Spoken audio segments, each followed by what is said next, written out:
Hi, Sean Stodola, Warranty Manager here at Charleston Homes. And today I want to take some time and talk to you guys about the importance of keeping up on the dryer maintenance. So, along with the manufacturer's recommendations, you need to keep up on that. But as a homeowner, you need to make sure that the dryer vent itself is staying clear and free of any lint buildup or any obstructions. And so to go into details, you need to check the airflow coming out of your exhaust for the dryer. So what you need to do is just first off locate where your dryer exits the house and turn your dryer on and make sure you're getting proper airflow out of there.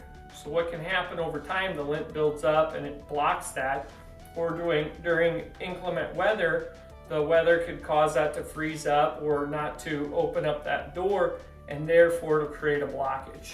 So there's a variety of sizes for the dryer vents.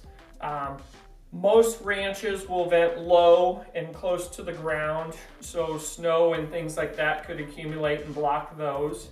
On 2 stories, they're typically up higher, usually maybe 10 to 12 feet off the ground, and they're pretty visible, so you'd be able to easily visually check it by turning the dryer on and just making sure the flap's opening up when you do turn it on. And then we do have a couple floor plans where they actually vent out the roof, which you're going to have to get a little creative as far as getting out there or enlist the help of a professional to go out there and manually check it. But it's very important because not only will your dryer not perform correctly, but also it could run the risk of a fire hazard. And so inspections of a couple times a year is highly recommended. Going into winter, you definitely want to have it checked out because nobody wants to be out there when it's 20 degrees out or there's snow or ice conditions. So like I said, there's a variety of different sizes and the locations of where they are.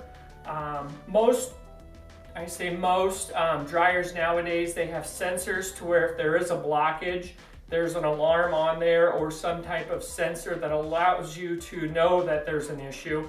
So that's really helpful. But if yours doesn't have that, then another reason why you should be periodically checking that. It should be done a couple times a year, and you can enlist the help of a professional duct cleaning company. They'll come out and they'll clean it for you for a fee. Otherwise, most hardware stores or through online orders, you could buy dryer cleaning kits. There's a couple different kinds. There's a suction kind that relies solely on like a shop vac or a vacuum type system, where essentially you hook it to the duct where it vacates out into the wall and to the exterior, and you hook up your hose there with the adapter, and it relies on suction to bring forth all that lint. Another kind is a rotary kind that can be used, usually you see those hooked up to a drill, and it has a spin brush and there's some sections of rod, so as you push further in, you just keep attaching different sections to that. And so essentially when you get all the way to the outside, then it's clear and free. And so definitely you guys take the time to inspect it a couple times a year. I want to thank you guys for tuning in today, and go visit our website, charlestonhomesomaha.com. We got a couple great model locations. Thank you.